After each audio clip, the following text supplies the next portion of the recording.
سب سے پہلے تو ہمیں یہ بتائیے گا کہ جو ماتم ہے، ماتم داری ہے، اس کی تاریخ کیا ہے؟ ماتم داری کی تاریخ دیکھیں، ماتم داری تو ایک نیچرل ہے، یہ جو ہم اپنا سینہ پیٹتے ہیں یا لطمیہ کہتے ہیں چہرے کو پیٹنا، یہ تو نیچرل ہے کہ اگر کوئی شیعہ نہ ہو، کوئی مذہب کو نہ جانتا ہو تو بھی اگر اسے کوئی ایسی افسوسناک بات بتائی جائے گی تو وہ کیا کہے گا، ایسا ہوا تھا. ٹھیک ہے، نیچرل بھی ایسی سٹوریز بھی موجود ہیں. ایک ہندو فیملی تھی، اس کے سامنے جب بیان ہوا کہ یہ کیوں نکال رہے ہیں جلوس، کیا ہو رہا ہے، تو اس نے کہا کہ یہ حضرت علی اصغر کی ہے سبیل، اور یہ سب کچھ بتایا. تو انہوں نے کہا یہ ایسا ہوا تھا. یہ نیچرل ہے.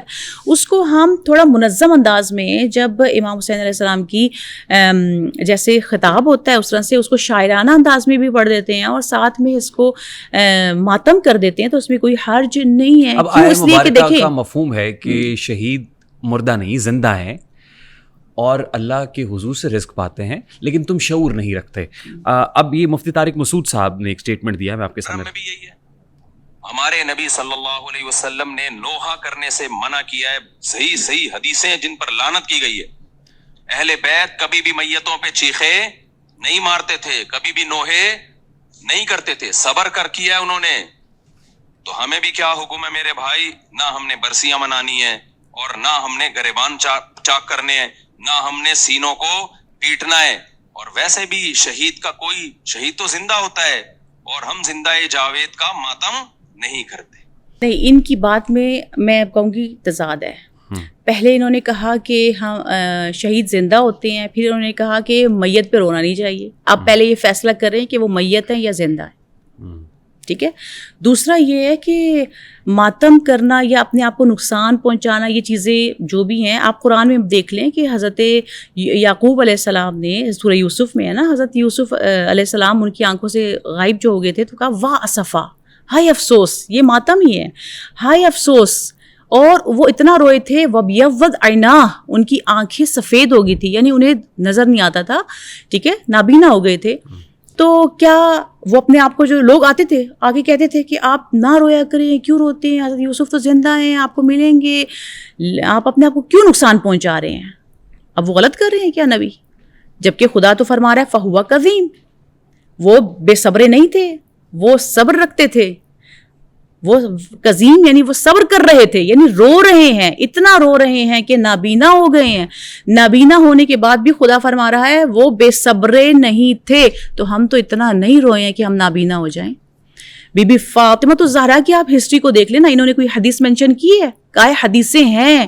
کون سی کتاب میں حدیث ہے اس کو بیان کریں، کون سی کتاب میں ہے، کون سے اس کے رجال، علم رجال کو دیکھتے ہوئے دیکھیں گے معتبر ہیں. ہم احادیث کی روشنی میں ثابت کر سکتے ہیں گریا، ماتم یا نوحہ. بالکل، رسول اللہ صلی اللہ علیہ وآلہ وسلم نے فرمایا تھا کہ میرے چچا پر رونے والے کہاں ہیں. ٹھیک ہے. اور بی بی فاطمہ تو زہرا جایا کرتی تھی، جناب حمزہ کی قبر کی انہوں نے دانے تسبیح بنائے تھے، تسبیح، اور وہاں پہ جا کے رویا کرتی تھیں، اور لوگ آئے تھے جا کے پرسہ دینے کے لیے اور تسلیت کہنے کے لیے. تو یہ تو نیچرل ہے. اور قرآن میں تو ویسے بھی ہمیں ملتا ہے کہ رو زیادہ ہنسو کم، جزام بما کانوا یکسبون. اور روایت میں ہمیں ملتا ہے کہ جی قیامت کے دن سب آنکھیں رو رہی ہوں گی سوائے وہ آنکھ جو غم حسین میں اشک بار ہوگی. لہٰذا رونے میں کیا حرج، یہ تو نیچرل ہے.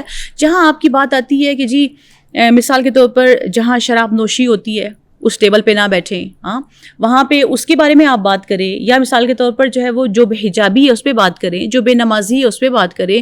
ہیلووین منانا نہیں منانا، ویلنٹائن منانا نہیں مانا، کہیں پر بھی وہاں پہ بدعت، حرام، یہ چیزیں نہیں آتی ہیں. بات جہاں اہل بیت علیہ السلام کے مکتب کی بات آ جاتی ہے تو وہاں پہ پھر فتوے بھی آ جاتے ہیں، وہاں پہ بدعتیں بھی ہو جاتی ہیں، وہاں پہ گناہ بھی آ جاتا ہے. تو یہ سمجھ میں نہیں آتا کہ کیا تضاد ہے. بہت بڑا کھلا تضاد ہے. شیعہ عالم ہیں جواد نقوی صاحب، ہم امام حسین کے نام پر رو بھی لیتے ہیں، امام حسین کے نام پر ماتم بھی کر لیتے ہیں، امام حسین کے نام پر لنگر بھی کھا لیتے ہیں، لیکن کوئی کام جو امام حسین نے کیا وہ کرنے کے لیے تیار نہیں ہے. کیوں؟ اس لیے کہ ہمیں کربلا ذاکر نے سکھائی ہے، امام حسین سے نہیں سیکھی. ہمارے معلم ذاکرین ہیں، ہمارے معلم حسین ابن علی نہیں ہے. اور پھر ہم تعظیم محرم میں وہ کام کرتے ہیں جو امام حسین نے نہیں کیے. امام حسین علیہ السلام کے اوپر، امام حسین علیہ السلام کے ساتھ دشمنوں نے جو کام کیے وہ ہم نے سنت حسینی بنا لی، اس کو کربلا کی اور محرم کی رسمیں بنا لیا ہے. کیوں کہ امام حسین علیہ السلام کے ساتھ یہ کچھ ہوا. آگ لگائی گئی خیموں کو، ہم آگ جلا کے اس میں کودتے ہیں. امام حسین پہ خنجر چلے، امام حسین پہ